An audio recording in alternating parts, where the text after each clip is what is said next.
I introduced to you Deacon Ben Black Bear, who is a deacon here at the parish. He's actually celebrating a significant anniversary tomorrow, right? What is it, 50? 40? 40 years of the deacon. How about that?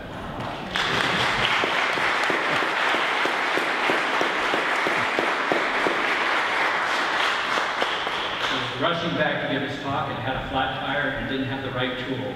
You know how it is. All right, so here he is. Thank you, Father.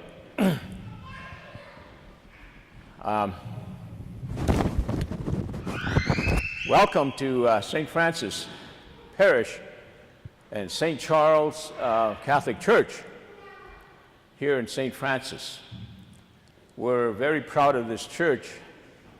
It was built in 1916, and we went to church here. I went to church here throughout the school, the time that I went to school here at St. Francis Mission. It was a Catholic boarding school run by Jesuit fathers and Franciscan sisters. So I went to school here for 12 years.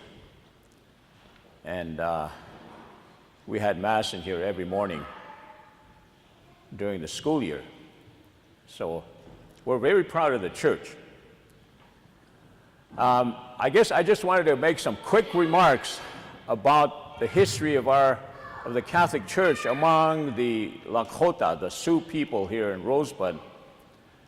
And I guess in a sense it also covers a little bit about the Pine Ridge Reservation, the Standing Rock, the Lower Brule, the Cheyenne River reservations. The 5 reservations on east of the Missouri River are all Sioux tribes. We're called the Teton Sioux. And we lived, before we came into contact with the non-Indians from the east, we lived here west of the Missouri River in western South Dakota, Nebraska, Wyoming, and then portions of Montana. And we lived just roaming the plains.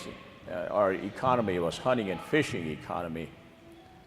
And we built our society and culture around that economy, the hunting and fishing economy, and we based our spirituality on nature. Since we lived out in the open in nature, we based our spirituality on nature. So basically that was how we lived when we first came into contact with some missionaries who came among us. One of the first ones was Father Pierre de Smet. He came among the Lakota here in the West River area, and almost one of the very few white people that came across the Missouri River at the time. So he met some of the Sioux, some of the Lakota on the Missouri River. He was actually going east to Washington State, to Idaho, but on the way there, he stopped here, and then he preached to some of the Sioux bands or groups. And so some of them heard the gospel at that time, and I think he even baptized some people at that time. Part of my family story is one of my great-grandfathers was baptized by Pierre de Smet. So that was our first encounter with Christianity. And that just began the sort of journey towards accepting Christianity and the Catholic faith. After Father de Smet, there were some other Catholic missionaries that came among the Lakota. And the first people who actually were converted were the D-speaking Sioux tribes who were east of the Missouri River. They lived in Minnesota. The Dakota, D-speaking Sioux tribes. So they had a lot of, they were the first ones to encounter the non-Indians, and then they had missionaries come among them, and they were converted. And there's a story that I just read recently that was kind of interesting. In 1862, the Dakota, the Sioux tribes in the east, the D-speaking people, had an uprising. They had taken all their lands, and they were living on rations, and they were starving, and so pretty soon they had an uprising, and they got into a fight with the non-Indians in Minnesota. And then finally, they were all chased this way, either up north or into Canada, or some were chased back this way. And they captured 200 of the warriors, and they were going to be, they were tried, and they were going to be hanged. And here, President Abraham Lincoln commuted most of the sentences except 38 of them. 38 of the Sioux chiefs, warriors, were going to be hanged. So instead of 200, they narrowed it to 38. So they were hanged in Fort Snelling in the Twin Cities.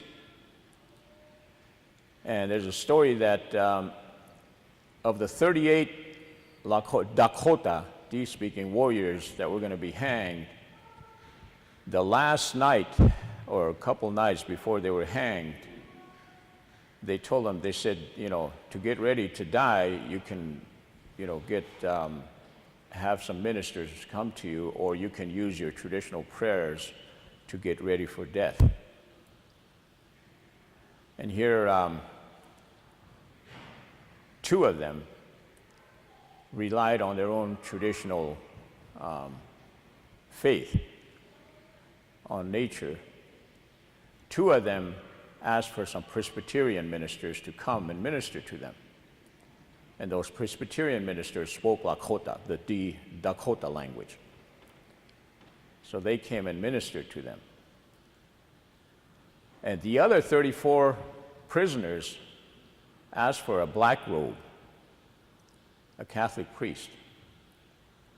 So they went looking for one, and they found his name was Father Ravoux. I think he was a Jesuit, if I'm not mistaken. So they found him, and they brought him, and those 34 warriors, wanted to be instructed in the Catholic faith. So he instructed them, in the fundamentals, basic of Catholic faith, and then they wanted to be baptized. And then, so they were all prepared. So those 34 went to bed. Next day they were going to be hanged. And they slept soundly. Next morning they went to the gallows, almost joyfully.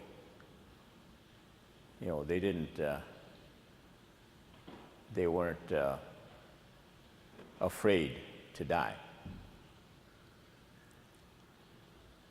And this is recorded stuff. If you read Father Ravoux' memoirs, you'll read it in there. And then they must have got to their relatives, because after that, a lot of the Dakota, the D-speaking people, they wanted black robes to come to them and preach to them so that they could become Catholics. And so this was around 1862, 1863, somewhere around there that this happened. And then, like I said, during that time in the West River, the Lakota, the L-speaking people over here, were having very few missionaries coming over and talking to them. But every time they heard of a black robe coming, right away they would crowd over there and bring him in to teach them about the Catholic faith, Christian faith. And those were the beginnings. So eventually, when we were settled on the reservations, even though they allocated each reservation to a particular denomination, and Rosebud was given to the Episcopalians, Chief Spotted Tail and some of the leaders, Iron Shell and the chiefs from around this community, they asked for black robes. They said, we want the black robes to come and establish a school for us. So Chief Spotted Tail sent his children to Carlisle Indian School in Pennsylvania. And he went over there to check on them, and here he didn't like the way the children were being treated.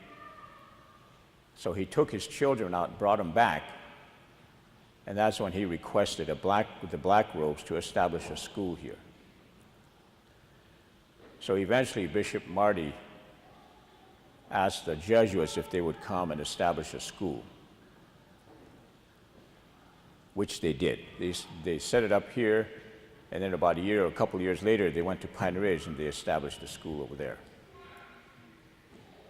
And then Jesuits started coming, and they started doing missionary work among the Lakota. So the church started growing from that point on. The school was established in 1886, and Pine Ridge, I think, was established in 1889, and they sent Jesuits to teach here. Jesuit scholastics who were in training came and taught here, and they asked the nuns, Franciscan nuns, if they would run the girls' program, school. So they came. So in addition to missionary work that was taking place out in the communities, we sent our children here. They sent their children here to the schools to receive a good Christian education. So over the years, from 1886, 89, 1900, 1910, 2030, the church was growing on the reservation. And practically, at least according to some records, by about 1934, practically everybody on the reservation, every Lakota on the reservation was either a Catholic or an Episcopal or I think it's Congregationalist was the third denomination. And the majority of them were Catholics. And they were sending their children here to St. Francis. So the Catholic Church grew in both the community where the Jesuit priests were going and preaching among the community, and they started a St. Joseph St. Mary Society, which helped the Lakota people themselves talk about the Catholic faith and teach each other about the Catholic faith. And they had catechists. The Jesuit priests identified catechists in practically every community who would teach catechism to the young people so that they would be baptized and receive the sacraments. And so the church was growing out in the communities as well as here in the school. Of course, the school was a Catholic school, so anybody who came to school here received a Catholic education. An excellent, excellent education. That lasted until 1980. Between 1970 and 1980, the Jesuits turned the school over to the local parent board over a span of 10 years. So during that time, it was still a Catholic school until it was completely turned over. So that's, just a quick history of our, the growth of the Catholic Church here on the reservation, And, just because we're Catholics, doesn't mean we're going to behave like what people might think as an ordinary Catholic out there among the white people.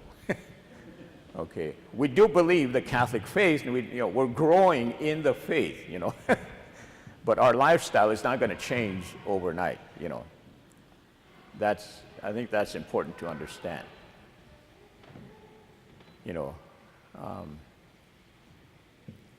I just read a short article just recently that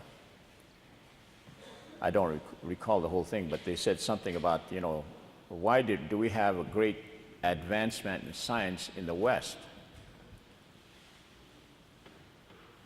And the person said, well, that's because we believed in one God.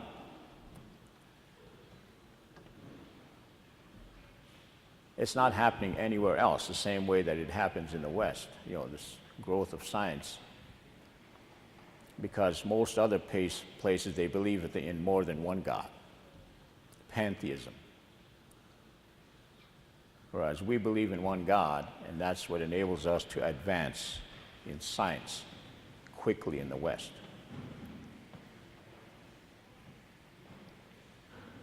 Well, the point is, we Lakotas, we only received the good news 150 years ago.